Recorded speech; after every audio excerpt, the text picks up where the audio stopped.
இங்க ஒரு குட்டி பையனுக்கு ஒரு ஏலியன் டாக் கிடைக்குது. இது ஏலியன்றதுனால இதை வச்சு நிறைய பிளான் பண்ணிடுறான். உதாரணத்துக்கு ஃபர்ஸ்ட் இவன் ஸ்கூல் போறப்போ ஒரு டாக் இவனை கடிக்க தோர்த்துமா, அந்த ஏலியன் டாக வச்சு அதை அடிச்சு நாக் அவுட் பண்ணிட்டு ஸ்கூல் போனதுக்கு அப்புறமா அங்க எக்ஸாம் நடக்குது. இவன் புக்கையே திறந்து பார்க்கலையா, எதுனா ஹெல்ப் பண்ணுன்னு சொல்லி அதுகிட்ட கேட்க பதிலுக்கு அது ஒரு கண்ணாடியை கொடுக்குது.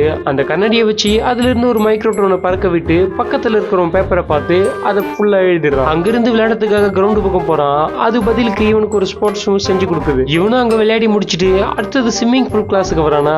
அங்க இருக்கிற எல்லாரையும் ஈஸியாவே பீட் பண்ணிடுறான். இவன் பண்ற வேலையெல்லாம் பார்த்து அங்க இருக்கிற பிரின்சிபல் போலீஸை கூட்டு வந்துடுறாரு. போலீஸை பார்த்த உடனே அவன் அங்கிருந்து பறந்து போயிடுறான். பார்த்தா இது எல்லாமே கனவு, இது எல்லாம் நிஜமாக்கணும்னு சொல்லிட்டு அந்த பெட்டை குட்டின்னு அவன் வழக்கமா ஸ்கூல் போற வழியில போயிட்டு இருக்கானா. எதுக்கு அந்த டாகும் வருது. அதுக்கப்புறம் இந்த ஏலியனை அதை அடிச்சு சொருவிடுன்னு பார்த்தா பதிலுக்கு இவங்க ரெண்டு பேரையும் அது கோதறி எடுத்துருது. சரின்னு அங்கிருந்து தப்பிச்சு ஸ்கூல் போனா அங்க எக்ஸாம் நடக்குது. இப்ப எதுனா ஹெல்ப் பண்ணணும்னு சொல்லி கை நீட்ட அவன் கையில அது கக்கூஸ் போயிடுது. கடைசியில எக்ஸாம்ல ஒண்ணுமே எழுதாம வந்துடுறானா. பதிலுக்கு இவங்க ஃப்ரெண்டு வேற இவனை ரொம்ப புள்ளி பண்ணி அசிங்கப்படுத்திடுறாங்க இந்த நாய்க்குட்டியால. இதுல கடுப்பானவன் கடைசியில இந்த நாய்க்குட்டி தூக்கி ஒரு குப்பை தொட்டியிலே போட்டுறான். ஓவரா கனவு கண்ணாலும் தப்பு தானோ. Cheers.